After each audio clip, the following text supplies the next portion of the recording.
दहशत गर्दां दी कार्रवाइयां मजीद हो रही ने। दहशत गर्दां ने जियारत विच पुलिस चेक पोस्टां नूं निशाना भी बनाया। बलूचिस्तान दी बहादुर आवाम ते पुलिस एहलकारां ने दलेरी नाल मुकाबला भी किया। पुलिस एहलकारां ने 15 दहशतगर्द मार सुट्टे। 3 वाकियात विच वतन दा दिफा करदे हुए 42 शहादतां भी होईयां ने। कानून नाफिज करन वालियां दी कार्रवाई विच 55 दहशतगर्दां नूं मारा भी गया। दहशतगर्दां ते उन्हां दे सहूलतकारां दे खिलाफ कार्रवाइयां भी जारी ने।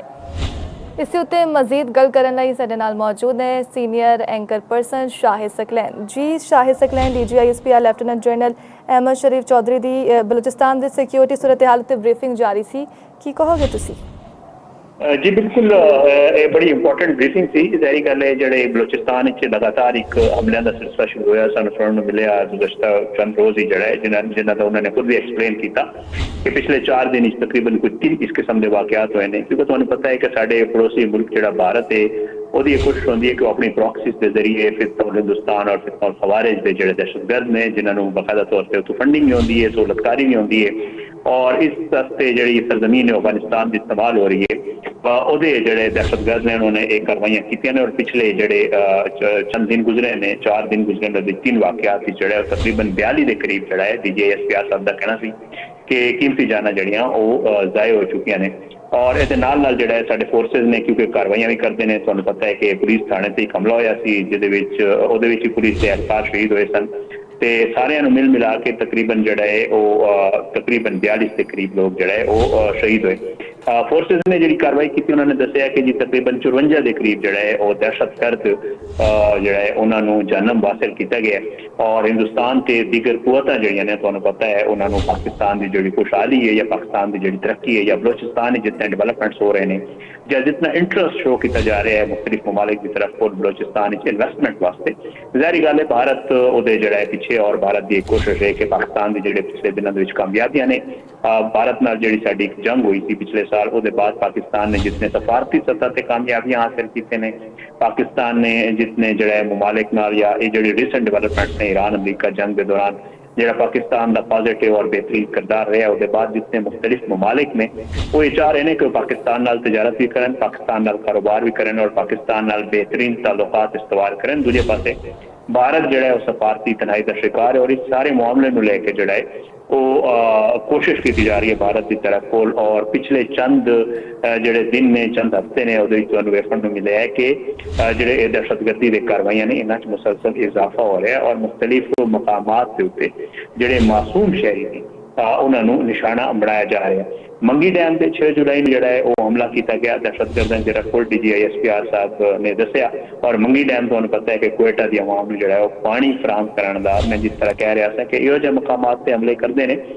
जोड़े आम लोगों के इस्तेमाल या आम लोगों के जोड़ा है वो मकामात होंगे ने और जोड़े मासूम जाना ने वो जाते हैं।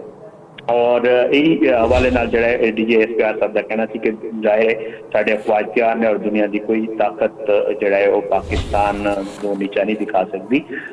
हिंदुस्तान ही सारे हमले करवा रहे हैं वाजे तौर पर उन्होंने तरफ को ये चीज़ एक्सप्लेन की गई और दसिया गया कि किस तरह जो है ये कार्रवाइयां हो रही ने और पाकिस्तान को डिस्टेबलाइज खुदा न खास्ता करने की कोशिश से पहले दिन तो भारत कर रहे हैं लेकिन कुछ दिनों से तेजी आई है और साडे जो फोर्सिस ने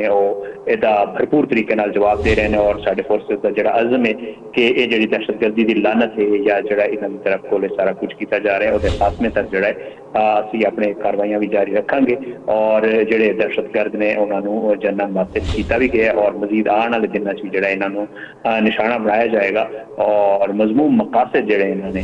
जिन्होंने तहत मासूम शहरियों और आम जाना जो निशाना बना रहे हैं इन्हों के मकासद इन्होंने जो है वो कामयाब नहीं होने दिता जाएगा।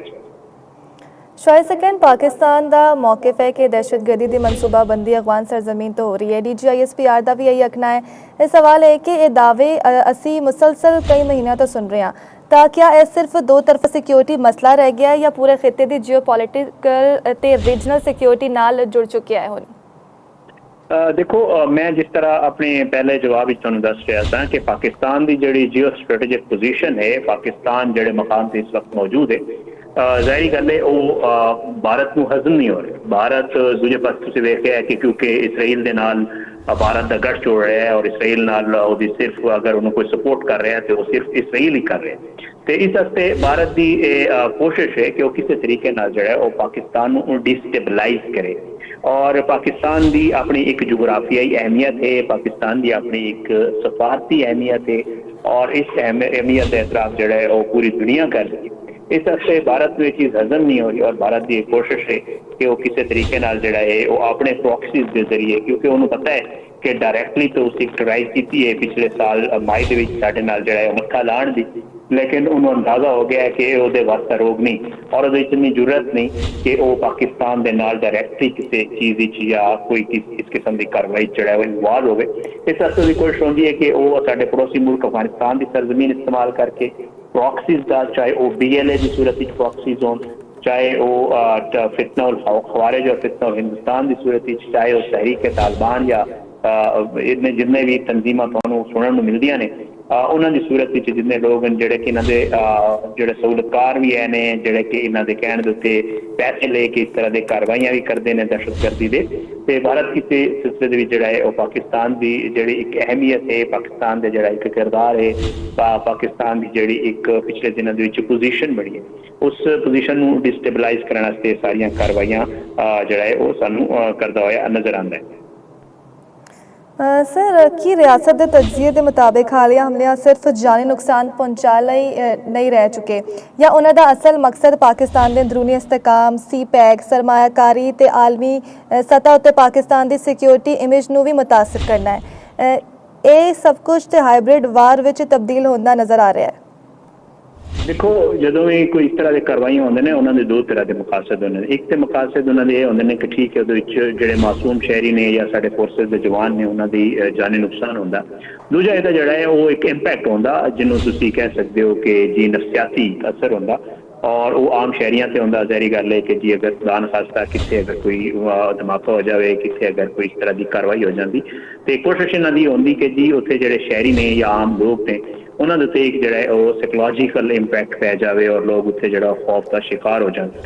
इहदा जोड़ा एक मकसद ये भी होंदा और तीजा मकसद इहदा ये होंदा कि जाहिर है अगर इस तरह के वाकयात होणगे तो जोड़े बाहर के लोग ने जोड़े इन्वेस्टर्स ने जोड़े कोशिश कर रहे हैं पाकिस्तान नाल तिजारत करन या कम कारोबार कोई पाकिस्तान के नाल शुरू किया जाए, पाकिस्तान कोई इन्वेस्टमेंट की जाए। तुहानूं पता है कि गवादर के हवाले नाल ये सानूं जोड़ा है वेखण नूं मिल रहा है कि गवादर जोड़ा है आने वाले दिनों बहुत ज़्यादा अहमियत का हामिल हो जाएगा, क्योंकि इतों जितने साढ़े खिते के ममालिक में जी साड़ी पोजीशन हुण बन चुकी है इंटरस्टेड ने एक तो उत्थे इन्वेस्टमेंट करने और दूजा उत्थों अपनी जी तजारत है वो करनी। साढ़े आस पास सेंट्रल एशियन जितने स्टेट्स ने उन्होंने भी एक कोशिश है कि वो अपनी जी ज़मीनी तजारत है वो पाकिस्तान के रस्ते करन और तुसीं वेखिया कि पिछले दिनों असीं ईरान के नाल अपने 4 जो तजारती रस्ते खोले जोड़े कि सानू डायरैक्टली लिंक कर रहे हैं जो सेंट्रल एशियन स्टेट्स ने उन्होंने। इस वास्ते ये सारा मामला जोड़ा इनू अगर तुसीं वाइडर लेंस वेखो और अगर तुसीं इनू उस नजरिए नाल वेखो कि इस सारे मामले के पीछे क्या है तो ये पीछे बहुत तुहानूं एक वादे तौर पर नजर आएगा कि ये सिर्फ भारत इन्वॉल्व नहीं बल्कि कुछ और ताकतां भी जिन्हां च इसराइल शामिल है या कुछ इहो जिहियां ताकतां जिहड़े नहीं चाहते कि पाकिस्तान जोड़ा है वो आने वाले दिनों के कोई एक ट्रेड का हब बन जाए या पाकिस्तान कोई इस किस्म की खुशहाली आ जाए। तुहानूं पता है कि जोड़ा चीन का एक one belt one road initiative है जोड़ा पाकिस्तान में शुरू होया सी और चीन की कोशिश है कि उन्होंने लिंक किया जाए मजीद मुख्तलिफ ममालिक नाल और उसकी भी एक कोशिश है कि जी कॉरीडोर बन जाए जिहदा जो हब जोड़ा पाकिस्तान होए, गवादारी जिथे जो है तजारत स्टार्ट होए और बाकी ममालिक में को सारा माल या चीज़ां जान। तो मेरे ख्याल से ये सारे वो ममालिक जोड़ा कि पाकिस्तान का भला नहीं चाहते यकीनी तौर पर इन सारे मामलों पिछे को उन्होंने भी सपोर्ट मैं इसराइल की गल कर रहा, मैं भारत की गल कर रहा। किसी हद तक तुहानूं पता है साडे पड़ोस एक जोड़ा है वो काबिज रजीम है तालिबान की सूरत जोड़ा एक काबिज एक टोला बैठा है वो भी ये नहीं चाह रहे कि पाकिस्तान जोड़ा है वो तरक्की कर ले। तो इसलिए सारा गठजोड़ जोड़ा इसराइल भारत तालिबान रजीम इन सारा का मिलजुल के जोड़ा गठजोड़ है पिछे फंडिंग भी है पैसे भी है उन्होंने ये कोशिश है कि पाकिस्तान जोड़ा आने वाले दिनों के कोई बेहतरी वाले पासे या जो कोई तजारत का हब या इस तरह का कोई मामला पाकिस्तान की सूरत अगर कोई सामने आने वाला है तो उन्होंने कोशिश को नाकाम बनाया जाए। लेकिन इंशाअल्लाह क्योंकि पाकिस्तान की जी अस्करी और सियासी क्यादत उन्होंने कोशिश भी है और सानूं वेखण नूं मिलदा है कि साडे जोड़े फोर्सेस ने वो मुसलसल कार्रवाइयां भी कर रहे हैं और ये जोड़े फितना और हिंदुस्तान और फितना और खवारिज जितने दहशतगर्द ने ਉਹਨਾਂ ਦਾ ਕਲਾ ਕਮਾ ਕਰ ਰਹੇ ਨੇ, ਉਹਨਾਂ ਨੂੰ ਜਨਮ ਹਾਸਿਲ ਕਰ ਰਹੇ ਨੇ। ਔਰ ਦਹਿਸ਼ਤਗਰਦੀ ਪਾਕਿਸਤਾਨ ਅੱਜ ਨਹੀਂ ਬਰਦਾਸ਼ਤ ਕਰ ਰਿਹਾ। ਕਾਫੀ ਅਰਸੇ ਤੋਂ ਜਿਹੜੇ ਪਾਕਿਸਤਾਨ ਦੇ ਦੁਸ਼ਮਣ ਮਮਾਲਿਕ ਨੇ ਉਹਨਾਂ ਨੇ ਪਾਕਿਸਤਾਨ ਵਿੱਚ ਇਹ ਦਹਿਸ਼ਤਗਰਦੀ ਫੈਲਾਈ ਔਰ ਪਾਕਿਸਤਾਨ ਕਾਮਯਾਬੀ ਨਾਲ ਇਹਦੇ ਨਾਲ ਨਿਪਟ ਵੀ ਰਿਹਾ ਹੈ। ਔਰ ਦੁਨੀਆ ਜਿਹੜਾ ਉਹ ਮਿਸਾਲਾਂ ਦਿੰਦੀ ਹੈ ਕਿ ਜਿਸ ਤਰ੍ਹਾਂ ਪਾਕਿਸਤਾਨ ਨੇ ਦਹਿਸ਼ਤਗਰਦੀ ਦਾ ਮੁਕਾਬਲਾ ਕੀਤਾ ਮਾਜ਼ੀ ਦੇ ਵਿੱਚ ਵੀ ਔਰ ਹੁਣ ਵੀ ਕਰ ਰਿਹਾ। शायद कोई और मुल्क होता तो शायद वो इस तरह ना कर सकता। तो मेरा ख्याल से ठीक है, दुश्मन अपने जितने भी उन्होंने साजिशा ने जितने मजमूम मकासद ने वो यकीनी तौर पर वो भी जारी रखेंगे, लेकिन असी भी उन्होंने जितने मकासद ने या जितने उन्होंने साजिशा ने उन्होंने नाकाम बना दे रहे। ਸ਼ਾਹਿਦ ਸਕਲੈਨ ਸਾਹਿਬ, ਪਾਕਿਸਤਾਨ ਤਕਰੀਬਨ 2 ਦਿਹਾਈਆਂ ਤੋਂ ਦਹਿਸ਼ਤਗਰਦੀ ਦੇ ਖਿਲਾਫ ਜੰਗ ਲੜ ਰਿਹਾ ਹੈ ਤੇ ਅੱਜ ਦੀ ਸੂਰਤ ਹਾਲ ਵੇਖਦੇ ਹੋਏ ਰਿਆਸਤ ਦੀ ਨਜ਼ਰ ਵਿੱਚ ਕਾਮਯਾਬੀ ਦੀ ਵਾਜ਼ਿਹ ਤਾਰੀਫ ਕੀ ਹੈ? ਕੀ ਸਿਰਫ ਦਹਿਸ਼ਤਗਰਦ ਮਾਰ ਦੇਣਾ ਕਾਫੀ ਹੈ ਜਾਂ ਪਾਕਿਸਤਾਨ ਦੇ ਕੋਲ ਕੋਈ long term political diplomatic security road map ਮੌਜੂਦ ਹੈ ਜਿਸ ਨਾਲ ਬਲੋਚਿਸਤਾਨ ਤੇ ਸਰਹੱਦੀ ਇਲਾਕਿਆਂ ਵਿੱਚ ਪਾਏਦਾਰ ਅਮਨ ਕਾਇਮ ਰਹਿ ਸਕੇ? देखो जी, ये बहुत सारे क्योंकि मल्टी डायमेंशनल काम होता है। जितनी भी दहशतगर्दी है तुहानू पता है कि ये कोई फुल फ्लैज वार नहीं होती, बल्कि इनू जिहड़ा तुसीं कह सकते हो कि छुप के हमले करते हैं। और उहदे विच होंदा कि ज़ाहिर है तमाम मकामात दे उत्ते हर टाइम जिहड़ा तुहाडी सिक्योरिटी मौजूद नहीं हो सकती। इस वास्ते इन्हां दी कोशिश होंदी है कि ये जिहड़ा है वो जगह जिथे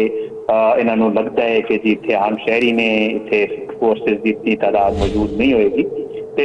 ये पाकिस्तान जिस तरह तुम लाए अमल की गल कर रहे हो, पाकिस्तान से मैं तुम्हें दस चुकिया कि जी काफ़ी एक लंबे अरसे तो इस जंग का जोड़ा है वो पाकिस्तान जंग लड़ भी रहा और कामयाबी नाल लड़ रहा। और कुछ अर्सा तुहानू वेखण नूं मिलिया कि जो दहशतगर्दी की कार्रवाइयां सन और जो चीज़ां सन बिल्कुल जो खत्म हो गए सन। लेकिन जाहिर है पाकिस्तान अपनी स्ट्रेटजी के तहत इनू कोशिश करता और